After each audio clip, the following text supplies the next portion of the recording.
में बांग्लादेशी घुसपैठ की बड़ी पड़ताल। साहिबगंज के बाद ऑपरेशन घुसपैठ का अगला पड़ाव है पाकुड़।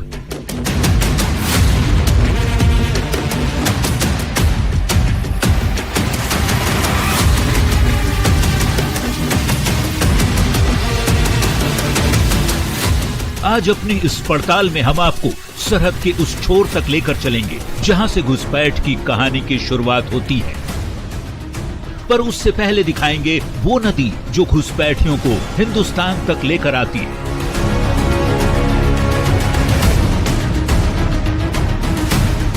वो सड़क जिस पर सफर कर घुसपैठिए पश्चिम बंगाल और झारखंड की डेमोग्राफी में सेंधमारी करते हैं। ऑपरेशन घुसपैठ में हम आपको दिखाने जा रहे हैं कहानी हिंदुस्तान में हो रहे जिहाद की, कहानी बांग्लादेशी घुसपैठ की उस साजिश की जिसने बदल दिया है समाज का ताना बाना।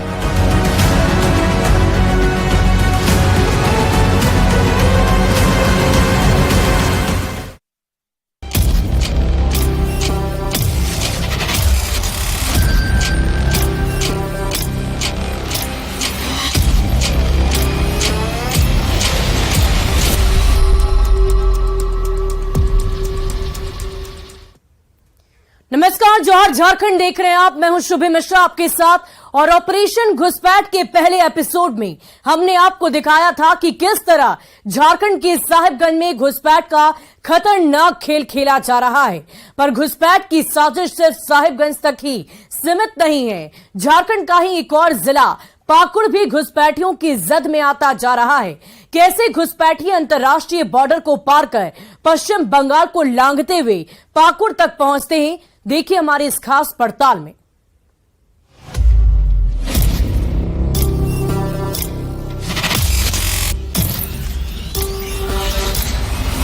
ये नजारा है पश्चिम बंगाल के धुलियान घाट से गुजरती गंगा नदी का।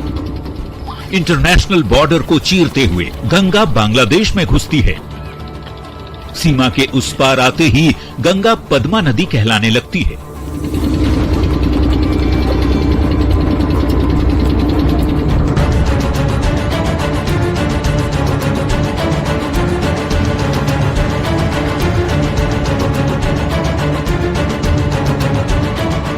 धुलियान घाट से करीब 10 किलोमीटर दूर बसा है झारखंड का जिला पाकुड़। पाकुड़ इन दिनों बांग्लादेशी घुसपैठियों का अड्डा बन गया है। इस वक्त हम जिस जगह पर खड़े हैं, आप सबसे पहले बोर्ड में देखिए कि पाकुड़ यहाँ से धन्यवाद हो जाता है, यानी कि झारखंड का बॉर्डर यहाँ समाप्त हो जाता है और यहाँ से फिर शुरू होता है पश्चिम बंगाल का बॉर्डर। चांदपुर का इलाका पड़ता है पाकुड़ का ये। इसके बाद पश्चिम बंगाल का क्षेत्र शुरू हो जाता है जहाँ से डगबंगला, धुलियान, और धुलियान के गंगा के तट से नाव की सवारी शुरू होती है। वो नाव की सवारी लेकर उस ओर जाती है, शिवपुर के इलाके में जाती है। शिवपुर का गंगा का तट यानी पश्चिम बंगाल का गंगा का तट पड़ता है। और उसके बाद पश्चिम बंगाल का अंतिम गाँव पड़ता है शोभापुर।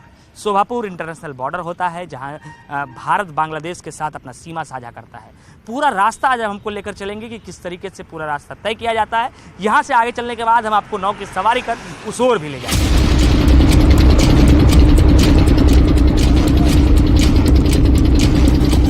न्यूज 18 की टीम 10 किलोमीटर सड़क का रास्ता तय करने के बाद पश्चिम बंगाल के धुलियान घाट पहुंची, फिर नाव की सवारी कर गंगा के उस पार भी पहुंची।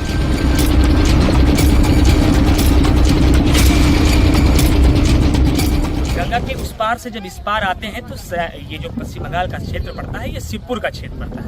धुलियान से शिवपुर की दूरी हमने जब तय की तो करीबन इसी गंगा के रास्ते हमने कुछ किलोमीटर का यात्रा तय किया। उसके बाद हम लोग यहाँ पर पहुंचे हैं और यहाँ से सीधे जो है बांग्लादेश बॉर्डर की दूरी हम आपको तय कराएंगे। बहुत दूर यहाँ पर से बांग्लादेश नहीं है, यहाँ से महज 3 से 4 किलोमीटर की दूरी बांग्लादेश बॉर्डर की पड़ती है। और शोभापुर गाँव नाम बताया जाता है उस गाँव को, बॉर्डर का क्षेत्र है। वहाँ कहा जाता है कि फेंसिंग की जाती है इस इलाके से। यहाँ से चंद ही किलोमीटर और हम चलेंगे और फिर उस जगह की तस्वीर दिखाएंगे कि बांग्लादेश का बॉर्डर किस तरीके से है और किस तरीके से वह चाक चौबंद व्यवस्था की गई है। गंगा घाट पर उतरकर महज चंद किलोमीटर का सफर तय करने के बाद ही आती है भारत और बांग्लादेश के बीच की ये अंतर्राष्ट्रीय सीमा, जहां बीएसएफ के जवान 24 घंटे पहरा देते रहते हैं।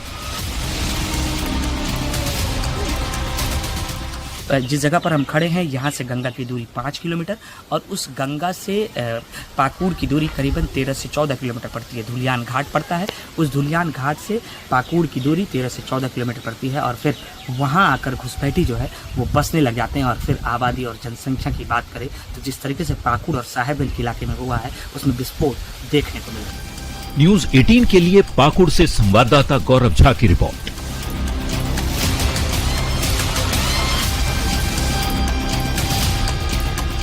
और न्यूज 18 संवाददाता गौरव झा और नंद किशोर मंडल जब पाकुड़ पहुंची तो बांग्लादेशी घुसपैठियों की साजिश देखकर बिल्कुल हैरान रह गए। फर्जी तरीके से कैसे बांग्लादेशी नागरिक 500 रुपए में बन जाते हैं भारतीय नागरिक, देखिए आंखें खोल देने वाली इस खास रिपोर्ट में।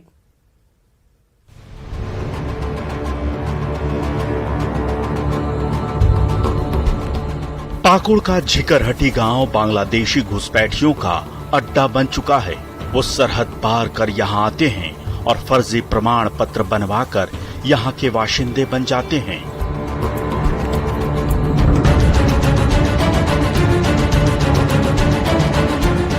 गांव के लोगों से बातचीत के बाद न्यूज 18 की टीम को पता चला कि घुसपैठिए सिर्फ 500 रुपए देकर बड़े आराम से झारखंड का प्रमाण पत्र बनवा लेते हैं। वो न सिर्फ यहाँ की जमीन पर कब्जा कर रहे हैं बल्कि यहाँ के मूल निवासियों को प्रताड़ित भी कर रहे हैं।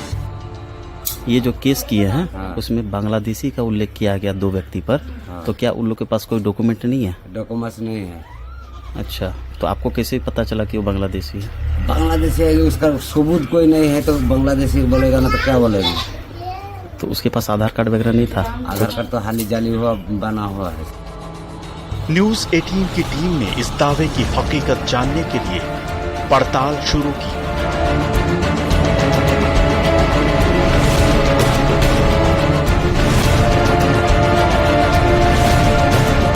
फर्जी जन्म प्रमाण पत्र बनवाने के लिए हमने एक व्यक्ति से संपर्क किया। हेलो। हाँ दादा। हाँ बोलिए। वो बोल रहे थे कि मेरे पास तो माँ बाप का आधार कार्ड नहीं है ना। अच्छा। बोले वो मतलब हम उसी टाइम, अब जिस टाइम कॉल किए तो उसी टाइम नमाज पढ़ने गए थे। अच्छा, इसीलिए बोल रहे हैं भैया। तो ठीक है, हम बना के प्रोसेस में गिरा देते हैं। आप एक काम कीजिए, हमको क्या बोले 700 रुपये फोन पे कीजिए। बर्थ सर्टिफिकेट के लिए? नहीं, बर्थ सर्टिफिकेट के लिए जो लेंगे वो लेंगे, कुल मिला के आपको जो लेंगे कल फिर बता देंगे। हाँ तो कर देंगे दादा। तो हम बोल रहे हैं ना कि मैंने कितना लगेगा उसे बोलिएगा तब। वो मान के चले 1000 के आसपास हो जाएगा। आधार कार्ड बन जाएगा 1000 में टोटल सब कुछ, बर्थ सर्टिफिकेट मिला के सब कुछ मिला के। फोन पर बात करने के बाद हमने उस शख्स को व्हाट्सएप पर सारी जानकारी और पैसे भेजे। महज 24 घंटे के अंदर उसने हमें फर्जी बर्थ सर्टिफिकेट बनाकर दे दिया। बर्थ सर्टिफिकेट मेरा जारी किया, उसमें बाकायदा झारखंड सरकार का लोगो भी है और उसमें QR कोड के साथ सारा प्रमाण भी है। और वो जो बर्थ सर्टिफिकेट जो जारी किया गया है वो अब्दुल नूर के नाम से है। जो अब्दुल नूर बल्कि कोई भी ऐसा व्यक्ति नहीं है, वो मैं ही हूँ। आपकी स्क्रीन पर दिख रहा ये दस्तावेज वही फर्जी प्रमाण पत्र है जो हमने महज 500 रुपए देकर बनवाए हैं। इस पर बाकायदा झारखंड सरकार की मुहर लगी है। देखकर भला कौन ये अंदाजा लगा सकता है कि ये नकली है। ऐसे ही फर्जी प्रमाण पत्र का सहारा लेकर न जाने कितने घुसपैठियों ने पाकुड़ में पनाह ले रखी है। इसकी वजह से क्षेत्र की डेमोग्राफी तेजी से बदल रही है। यह 1990 में आदिवासियों का वोट पाकुड़ विधानसभा में 15% था, तो आज के डेट में बढ़ करके 25% होना चाहिए था। लेकिन आदिवासियों का वोट कहाँ बढ़ा, वो और घट गया। घटा ही नहीं, कई आदिवासी गांव ही अब नहीं है। हम लोग तो जब बचपन में जाते थे तो आज जो बस स्टैंड कहलाता है पाकुड़ का, उसको हम लोग जानते थे कित्ता जोड़ गांव, और आदिवासियों का गांव था। आदिवासी लोग वहाँ बैर का खेती करते थे, लाह का उत्पादन करते थे। एक भी आदिवासी, शायद 1-2 घर बचा हुआ होगा। घुसपैठ की वजह से आबादी में तो बदलाव आया ही है, आपराधिक घटनाएं भी क्षेत्र में तेजी से बढ़ गई हैं। पाकुड़ के मुफस्सिल थाना प्रभारी सतीश कुमार ने बताया कि क्षेत्र में कई बार बमबाजी जैसी बड़ी घटना भी हो चुकी है। कई बार गांव के लोगों ने बांग्लादेशी घुसपैठियों के खिलाफ थाने में शिकायत दर्ज कराई। पुलिस ने कुछ आरोपियों को गिरफ्तार भी किया। कोशिशों के बावजूद इलाके की डेमोग्राफी और माहौल लगातार बिगड़ता जा रहा है। पाकुड़ से संवाददाता नंद किशोर मंडल और गौरव झा के साथ ब्यूरो रिपोर्ट।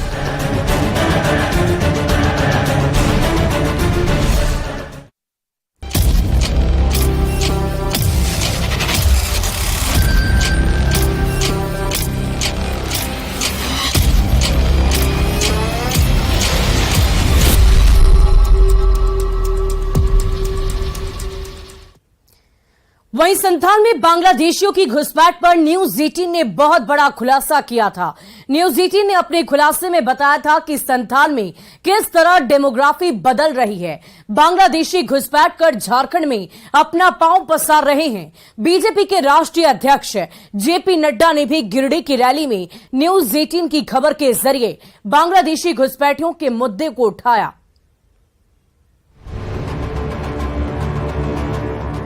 न्यूज 18 की वही रिपोर्ट है जिसे 19 जून को हमने आपको दिखाया था कि किस तरह बांग्लादेशी घुसपैठिए झारखंड को अपना अड्डा बना रहे हैं। बांग्लादेशी अब नहीं ना है, आप ही हैं। आपको पर पीछे सपोर्ट है, यही लोग हमको मारता है। अच्छा, सपोर्ट उसका लेकर हाँ, हमको मारता है। हम लोग बांग्लादेशी को हम कैसे चिन्हेंगे कि बांग्लादेशी है, लेकिन आप ही मार रहे हैं। तो वो बोला कि हमको मारेंगे। रात को 12 बजे रात को उन लोग ग्रुप होते हैं। कहाँ से आदमी जो सब नाव में आता है, सब नाव से आता है। उस पार से कितने लोग लगभग आते हैं? बहुत आता है। और यहाँ माल जाल भी उतार के लेकर चले जाते हैं चोरी करके। और गंगा के उस पार और गंगा के ऊपर के चला जाता है बांग्लादेश लेके। हम लोग रोकेंगे तो हम लोग को मार देता है। इस खबर को दिखाने के बाद गिरिडीह आए बीजेपी अध्यक्ष जेपी नड्डा ने हेमंत सरकार को निशाने पर लिया। तो संथाल परगना के क्षेत्र में जो संरक्षण इलीगल बांग्लादेशी इन्फिल्ट्रेटर्स को मिल रहा है और झारखंड मुक्ति मोर्चा के लोग और कांग्रेस के लोग उनके संरक्षण में खड़े हैं, यह बहुत ही दुखदाई बात है। संथाल परगना में बांग्लादेशी घुसपैठ को अगर कोई शरण दे रहा है तो वो हेमंत सोरेन की सरकार दे रही है और गैर राष्ट्रवादी लोगों को पनपा रहे हैं। ये भी हमको ध्यान में रखना है। मित्रों, आपको जान करके दुख भी होगा कि किस तरीके से संथाल परगना में हमारी आदिवासी महिलाओं के साथ अत्याचार हो रहा है। संथाल परगना में किस तरीके से आदिवासी महिलाओं का शोषण हो रहा है और यह शोषण सरकार की देखरेख में हो रहा है। मैं पूरी जिम्मेवारी के साथ बोलना चाहता हूं।